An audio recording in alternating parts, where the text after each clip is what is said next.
प्रणाम फूफा जी। प्रणाम बिट्टू, कैसे हो? बढ़िया फूफा जी, आप बताइए क्या चल रहा है आजकल। अरे हम तो बिल्कुल ठीक है। तुम बताओ, तुम्हें याद करते रहते हैं। फूफा जी, मैं आपको ये बताना चाह रहा था कि हमारा इमरजेंसी फंड रेडी हो गया है, हेल्थ इंश्योरेंस हमने ले लिया है। अब मैं सोच रहा था लाइफ इंश्योरेंस लेने की, तो सोचा आपसे एक बार कंसल्ट कर लूं। अच्छा तो भाई देखो, लाइफ इंश्योरेंस के बारे में तुमने अब बात कर ही दी है तो तुमको आज हम लाइफ इंश्योरेंस के बारे में डिटेल में समझा देते हैं। ठीक है, ठीक तो है फूफा जी। इसको शुरू करने से पहले, इस डिस्कशन को शुरू करने से पहले हम कुछ बातें जिनके बारे में जानेंगे। पहली, ये कि क्या तुम्हें लाइफ इंश्योरेंस की जरूरत सच में है। दूसरी, अच्छा। अगर जरूरत है तो कितनी जरूरत है।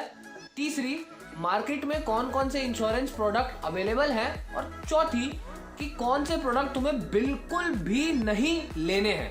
अच्छा, और उसके बाद आखिरी में तुमको हम एक कांड बताएंगे जो हमारे साथ स्कैम होने ही वाला था कांड? इंश्योरेंस से। स्कैम? हाँ, स्कैम होने वाला था, लेकिन हम ठीक है फूफा जी, तो चलिए स्टार्ट करते हैं, बताइए आप मुझे। हाँ, तो पहली बात तो ये है भाई बिट्टू कि तुम्हें क्या सही में लाइफ इंश्योरेंस की अभी जरूरत है। देखो भाई, इंश्योरेंस लेने, लाइफ इंश्योरेंस का सबसे बड़ा और एक ही कारण होता है कि तुम्हारी फैमिली की फाइनेंशियल सिचुएशन वैसी की वैसी रही अगर तुम्हारी अनटाइमली डेथ हो जाए या अनहोनी हो जाए। ठीक है, तो अब उसमें तुम्हें ये देखना है कि क्या तुम्हारे ऊपर कोई डिपेंडेंट अभी है। अभी तुम अपने अभी तो माता नहीं पिता है। पे डिपेंडेंट हो और तुम्हारी फैमिली अगर फाइनेंशियली स्टेबल है अभी ऑलरेडी, तो भगवान ना करे तुम्हें कुछ हो गया तो तुम्हारे माता पिता अभी आराम से अपना जीवन व्यतीत कर लेंगे, उन्हें पैसे की जरूरत नहीं जी होगी। फूफा जी। ठीक बोल रहे हैं? हाँ हाँ, बिल्कुल बिल्कुल ठीक है। सही बोल रहा हूँ। तो आने वाले समय में जब तुम्हारी शादी हो जाएगी, तुम्हारे बच्चे हो जाएंगे कि वो तुम पे डिपेंडेंट है, तब तुम ये टर्म इंश्योरेंस की पॉलिसी ले सकते हो या लाइफ इंश्योरेंस पॉलिसी ले सकते हो। तो अच्छा, अभी क्योंकि वो हमारे लोग मेरे पे हिसाब से depend तो हो बिट्टू, जाएंगे। हाँ हाँ, अभी तो हमारे हिसाब से बिट्टू तुम्हें कोई लाइफ इंश्योरेंस की पॉलिसी की जरूरत तो नहीं है भाई। ठीक है, फूफा जी, चलिए ये तो अब समझ में मान लो जिसको जिसको जरूरत है, मान लो तुम्हारे बीवी है, बच्चे हैं, सब कुछ है, तो ये मान लो अगर आज तुम्हारे साथ कोई अनहोनी हो गई तो तुम्हारे मेरे तो बीवी बच्चे नहीं बच्चों को, फूफा जी। अरे कभी तो होंगे या नहीं होंगे। कभी होंगे तो देखेंगे फूफा जी, अभी तो नहीं है। हाँ, तो मान लो अगर तुम्हारे बीवी बच्चे हो गए तो, और तुम ये सोचो कि अगर आज तुम्हारी डेथ हो गई या अनहोनी हो गई कोई, तो तुम्हारी बीवी बच्चों को कितना पैसा तुम छोड़ के जाओ तो उनका जीवन व्यतीत हो जाए। साल में मान लो तुम 10 लाख कमाते हो और तुम्हारे साल में 10 लाख में से 9 लाख या 8 लाख रुपए खर्च हो जाते हैं, तो कोशिश यही रहती है कि भाई कम से कम 10-12 साल का तो खर्चा तुम छोड़ के जाओ। सही बात है या हाँ, नहीं? सही बात है, सही बात है। तो हाँ, और बिल्कुल बिल्कुल। अगर तुम्हारी 10 लाख की सालाना अभी इनकम है तो तुम कम से कम 1.5 करोड़ तो छोड़ के जाना चाहोगे या नहीं जाना चाहोगे? भाई 15 साल तो चल जाए, महंगाई बढ़ेगी भी तो 11-12 साल तो चल ही जाएगा। बिल्कुल बिल्कुल सही बात है फूफा जी। तो मतलब सही आप बात क्या है ना? कहना चाह रहे हो कि 15 टाइम्स के आसपास ऐसा लाइफ इंश्योरेंस लिया जाए? हाँ हाँ, वह इंश्योरेंस लिया जाए जो तुम्हें तुम्हारे सालाना इनकम से 15 से 20 गुना पैसा तो दे ही दे। ठीक है, ठीक है। तो भाई बिट्टू, अब बात कर लेते हैं वो सारे प्रोडक्ट की, इंश्योरेंस प्रोडक्ट की जो तुम्हें अपने इनकम से 15-20 गुना लाके देंगी अगर कोई तुम्हारे साथ अनहोनी हो जाती है तो सिर्फ ऐसा एक ही इंश्योरेंस प्लान है जिसको कहते हैं टर्म प्लान, और यही तुम्हें इसमें मदद करेगा। और ये प्लान जो है ना, तुम्हें कभी तुम्हारा इंश्योरेंस एजेंट नहीं बताएगा। कहा है? इसलिए नहीं बताएगा क्योंकि इसमें एक तो तुम्हारी जेब से कम पैसा निकलता है, इसमें कवर भी ज्यादा है, 1.5-2 करोड़ का है, और इसमें इंश्योरेंस एजेंट को कमीशन भी बहुत कम मिलता है। क्यों? क्योंकि इससे इंश्योरेंस कंपनी को नुकसान है, नुकसान है। क्योंकि इतना बड़ा कवर देगी तो नुकसान में जाएगी।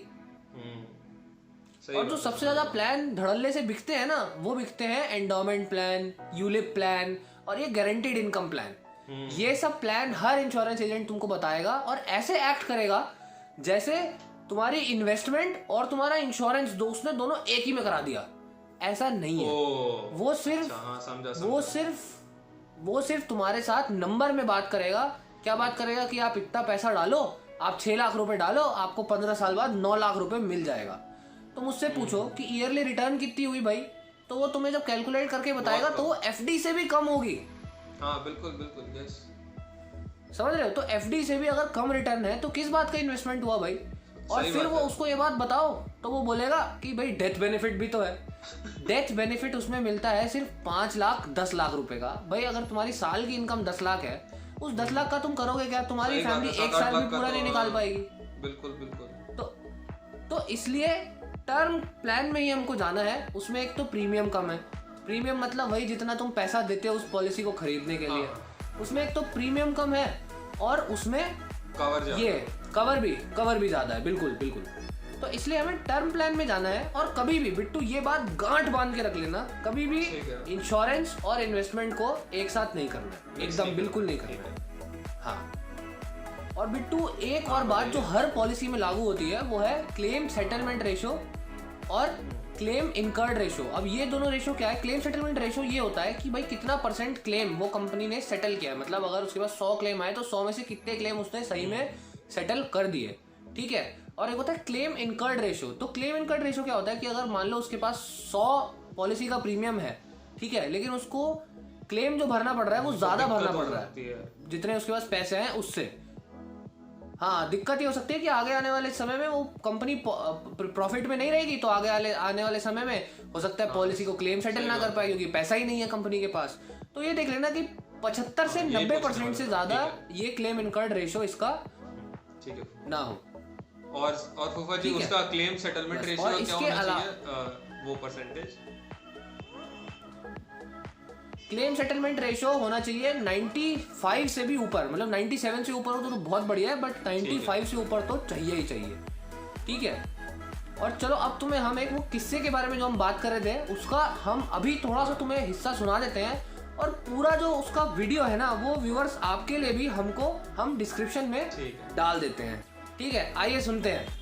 अगर मेरा साल का इनकम 50 लाख है, ठीक है, जैसे इनकम बढ़ेगी वैसे खर्चे बढ़ेंगे, बिल्कुल बढ़ेंगे। 50 लाख में से मान लो मैं सालाना 30 लाख रुपए खर्च करता हूँ, ठीक है। मेरे 30 लाख रुपए खर्च हो रहे हैं सालाना, EMI, घर का लोन, ये वो, गाड़ी, कुछ भी, ठीक है। ये 12 लाख रुपए से 12,90,000 से मेरे घर का 1 साल का भी खर्चा नहीं चलेगा, तो क्या फायदा है इसका? आप सुनो। तो भाई हमें उम्मीद है आपको ये जो किस्सा था वो भी बहुत पसंद आया होगा और हमारा डिस्कशन भी बहुत बढ़िया लगा होगा। तो अगर आपको ये वीडियो के में कुछ सवाल है तो जरूर इसको कमेंट में पूछ लेना और इस वीडियो को लाइक, सब्सक्राइब और शेयर जरूर कर देना भाई। और इस बेल आइकन को जरूर दबा देना। आप बेल पे क्लिक नहीं करते हैं भाई, जरूर कर देना।